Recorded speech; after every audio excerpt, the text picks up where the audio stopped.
Pendataan kasus COVID-19 di Kota Makassar alami kendala, saudara. Aplikasi yang dibuat untuk memantau perkembangan kesehatan warga alami masalah.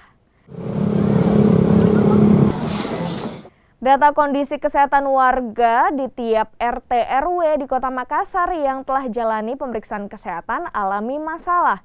Pasalnya, aplikasi yang digunakan untuk menginput data tersebut tak bisa digunakan alias error. Alhasil, data warga yang telah jalani pemeriksaan dari tim pelacakan COVID-19 atau tim detektor Pemkot Makassar tak bisa dimasukkan.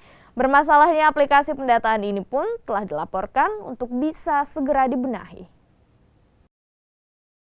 Datanya di sini semua dikasih input, mulai dari tekanan darahnya, ada juga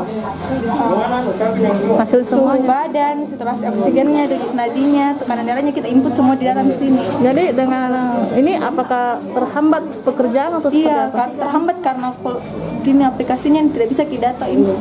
Karena ada juga beberapa warga yang tidak ada namanya, jadi kita mau input manual. Kalau begini kan tidak bisa kita gunakan. Sudah dilapor mungkin ke... Sudah di koordinatornya. Katanya memang begini karena semua orang buka. Kirim yang pintar.